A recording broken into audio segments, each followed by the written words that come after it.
As you come up to 10, that is their god. That is 10. That is the hermaphrodite. But if you stop at 9 and you skip to 11, skipping God, then you are a Luciferian. Because 11 is the number of the magician. It's the one step above. Once you have accomplished the tree of life, you are now the magician. You are one above 10. But they're doing it by skipping God. That's the symbolism of 9/11.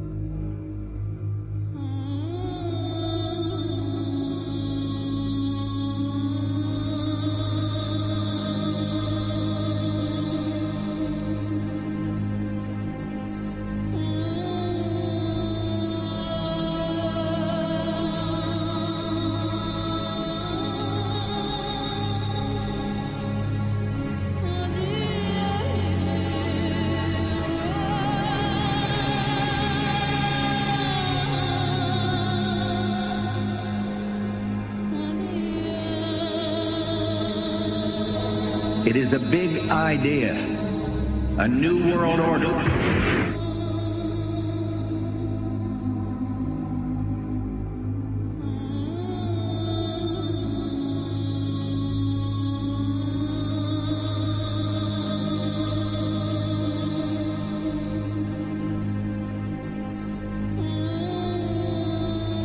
A lot of silence. We were supposed to kill two birds with one stone. In Fight Club, Project Mayhem destroys a giant bronze spherical sculpture. This seems an obvious reference to the sphere at the World Trade Center complex. Trust me, everything's gonna be fine. In a pivotal scene reminiscent of 9/11, we see the destruction of skyscrapers and the change of a skyline. Second anniversary of the 9/11 attack on the World Trade Center, George Bush asked for an $87 billion increase in military spending.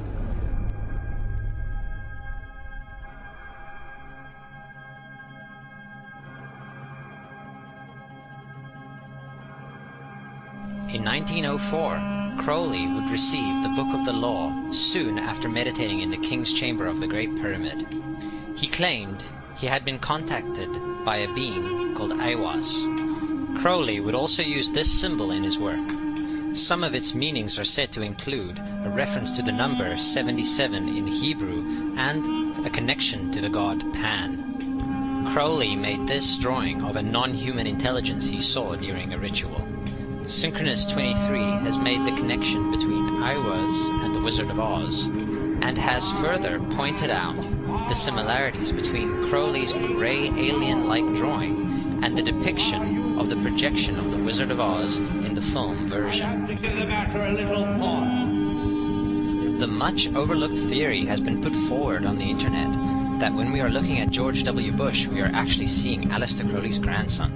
I have suggested that this video footage of George W. Bush reading The Pet Goat, coinciding with the start of the 9/11 mega ritual, is in fact a dedication of the 9/11 mega ritual to the great god Pan by Aleister Crowley's grandson.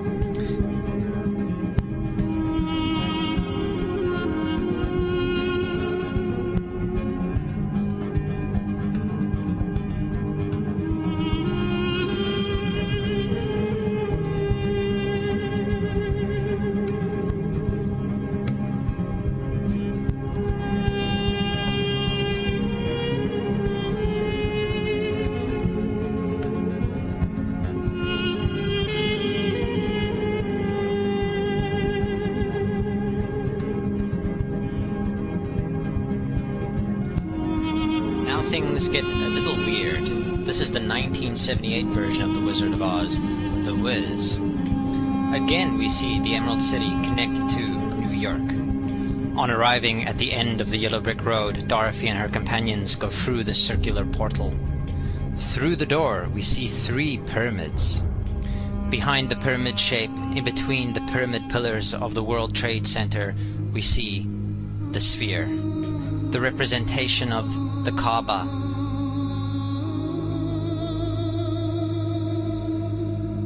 The inhabitants of Oz dance around the sphere in ritualistic fashion. Fashioned in giant letters over the dome of the sphere, we see the word Oz.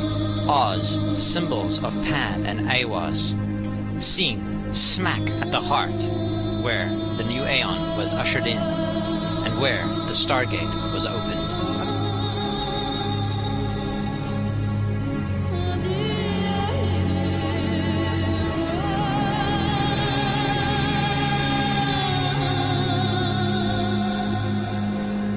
Between the Twin Towers is called the Spherical Caryatid. It was made by artist Fritz Koenig and was nicknamed the Sphere. We see that Koenig made this thing in Bavaria, the same place where the Illuminati was founded. The most interesting fact about the placement of the sphere at the World Trade Center Plaza has to be that architect and designer of the World Trade Center, Minoru Yamasaki, intended the plaza itself to be a representation of the Grand Mosque of Mecca, the sphere in particular taking the place of the Kaaba.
So, my friends, it's time you start placing your faith and your dedication to the one and only God, the everlasting creator of everything on earth and in the universe.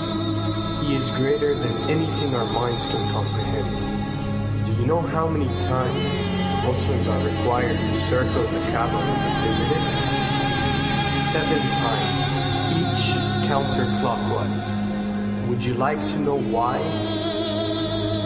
You see, what binds us as humans to this life and to this dimension and to this earth is the limits of time and space. We are bound to this dimension and this reality through time and space. Hence, if one wants to leave this dimension or leave this reality, he needs to break away from time and space. So when you visit the Kaaba and you rotate counterclockwise, what is this practice actually doing? It is literally helping you elevate your soul and elevating yourself to break away from time and space so you can touch something so unique and so beautiful and so powerful that it changes your life forever. And if you don't believe me, ask anyone who has visited the Kaaba how he or she felt or how their lives have changed ever since.